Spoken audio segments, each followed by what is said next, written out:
Another Trump former lawyer has been indicted related to the 2020 failure to transfer power and the criminality around it. I'm talking about Ken Cheseboro. Ken Cheseboro is very complicated.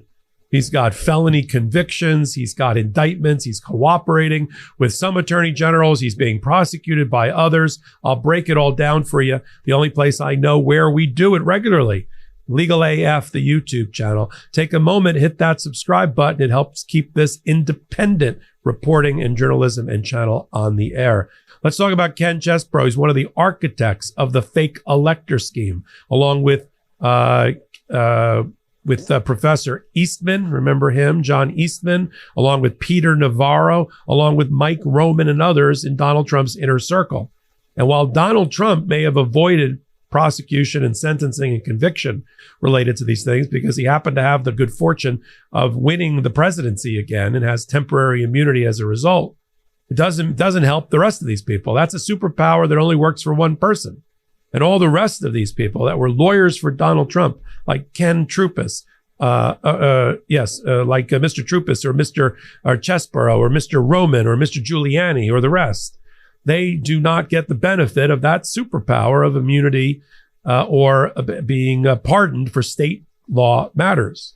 10 new charges are now coming out again against Ken Cheseboro in Wisconsin, led by the Wisconsin Attorney General, and they are for fake elector certificates and the forgery that went behind them, because the fake electors are testifying against Cheseboro and Trupis and Mike Roman, who was the election day coordinator for Donald Trump. And they said they never signed those certificates. They were told that the certificates would not be used without their permission. They were told that they were not going to be sent to the District of Columbia and waved around as real certificates. And that's another level of forgery and fraud. The weird part about the Wisconsin story is that Ken Cheseboro is allegedly cooperating with the Attorney General of Wisconsin. If this is the new indictment you get when you're cooperating, I hate to see it when you don't cooperate.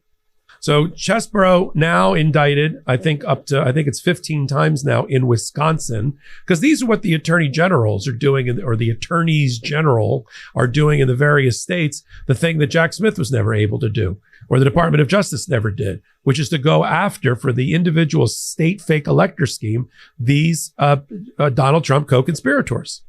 And so you got Wisconsin, but don't forget, you also have Michigan is looking at prosecuting Ken Cheseboro. Arizona, where he's allegedly cooperating, has indicted a lot of people in and around Donald Trump. One of them is not named Ken Cheseboro, and the theory is that Ken Cheseboro is cooperating against Donald Trump in Arizona. So he's a cooperating, unindicted co-conspirator in Arizona. He's an indicted co-conspirator and allegedly cooperating in Wisconsin. He's being looked at in Michigan. He was indicted and pled guilty to a felony in Georgia.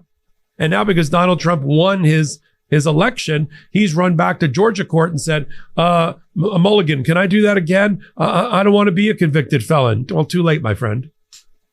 Nothing's changed in your world. Nothing's changed in the indictment that was against you. And he made what's called an allocution. He made a confession in front of the judge in Georgia where he admitted guilt and liability, and he was sentenced as a result, or will be sentenced as a result. So I think the takeaway from this particular hot take is it is not over for all of the minions and inner circle and Trumpers and toadies around Donald Trump. The prosecution wheel continues, and mainly in states, not in the federal side, where Donald Trump's pardon power will not work. You have to have a governor of your particular state be interested in pardoning you. And in most of these states, even though they sort of went reddish during the election, they're still led by Democratic governors, and they're not going to be keen on giving pardons to Donald Trump's minions like this. Ken Cheseboro, his problem is he created all of these memos, these legal memos, where he spelled it out about how he saw Jan 6th as the ultimate line in the sand, right? That was the red letter day. And that Donald Trump could use that to try to stop the certification and use that to buy time in the court system in order to try to overturn the will of the people and to litigate over these alleged fraud issues. That's how he started. And he put, little warnings on his memos. This strategy only works if a court finds that there's grounds to overturn the results in a certain precinct or in a certain state. By the way, none of that happened in 65 cases filed by Donald Trump. But it morphed into a real conspiracy. And we've seen the emails back and forth because they were released by Jack Smith and the Jan 6 committee. The emails back and forth between Mike Roman, the election day coordinator, I call him the mule of the fake elector certificates, and Ken Cheseboro, where Mike Roman is basically pounding on the table in these emails, demanding that all the fake elector certificates for all 7 battleground states be immediately delivered to him so he can get them into the hands of Mike Pence in the White House, in the Senate for the counting purposes. And Ken Cheseboro's like, well, I don't think, Mike, that's what we told the fake electors.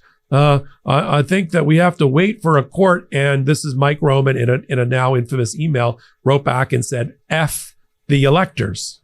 F the electors. I need those certificates now. In fact, I think they submitted to Mike Pence, when they finally were able to do it, they submitted fake elector certificates. They weren't even the real ones. They were photocopies because some of them got lost literally in the mail and in FedEx. So those emails, I'm sure, form the basis of the interviews that Wisconsin had with the fake electors, who all said, oh, we didn't know they were going to be used to pressure Mike Pence. Well, we were told sign on the dotted line, and these will be used as an alternative slate just in case a court overturns the first slate. And they said, and they told us about the JFK versus Nixon Hawaii precedent, which has been completely distorted by MAGA. Now, back in 1960, there was a fight over electors in Hawaii. This is like before, I don't want to say before television, but certainly before the internet and social media. And Hawaii was way out there in another time zone. And there was some counting issues in Hawaii. And for a moment, it looked like Nixon had won Hawaii. Now, we all know that Nixon did not win the 1960 election. That went to JFK. But so at the moment when it looked like Nixon won, his electors met and signed some certificates. But then when they did the recount, it turned out that Kennedy had won by a small margin. And so the new elector certificates were created. That is not the same thing as I don't like the results. And I'm behind in every battleground state in 2020. And so let's gin up some fake elector certificates and send them to Mike Pence and have him bang his head and go, I don't know which is which. I'll turn it over to the Congress. I'll turn it over to each state legislature and let them vote. And we're outnumbered as Democrats in state legislature. So that would have went, 27 to 23 for Donald Trump. That would have been that's the result they were looking for in 2020, right? So we're going to continue to follow what happens when Ken Cheseboro. Here's my prediction. He's not going to win in Georgia. He's not going to get his felony conviction that he pled guilty to overturned or vacated. He's going to have to answer and likely either take a plea deal, and he's been known to take a plea deal, or go stand trial and try to convince a jury in Wisconsin against the backdrop of all of these incriminating emails that he was just a lawyer doing hypotheticals in a memo. I don't think so. I thought so until I saw the emails. His goose is cooked. He better figure out a way to cut a deal in Arizona, Michigan, and Wisconsin and call it a day and hope that Donald Trump somehow brings him back into his administration. Just because you're a convicted felon doesn't mean you don't come back and work for Donald Trump. Peter Navarro, fresh out of prison, coming back as a trade representative. I'm sure we'll see Steve Bannon when he comes out, going back to work for Donald Trump in some way. That's one of the job descriptions if you want to work in the Trump administration. Do you want to work in the Trump administration? Do you have you don't need any skills that fit the job. And if you've been convicted, indicted, been given a pardon, been accused of being a sex abuser, a rapist, or been unkind to your mother, that is a plus for this job. I mean, that's what it looks like by all the cabinet picks. So, keep your head up there, Ken.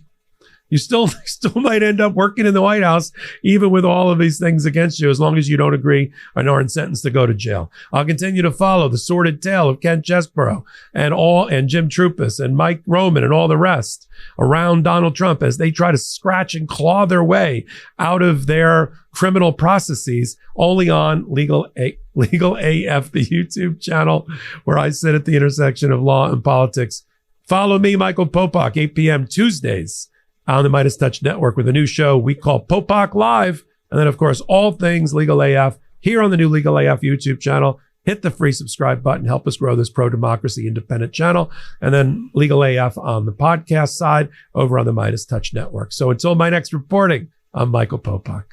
In collaboration with the Midas Touch Network, we just launched the Legal AF YouTube channel. Help us build this pro-democracy channel where I'll be curating the top stories at the intersection of law and politics. Go to YouTube now and free subscribe at Legal AF MTN. That's at Legal AF MTN.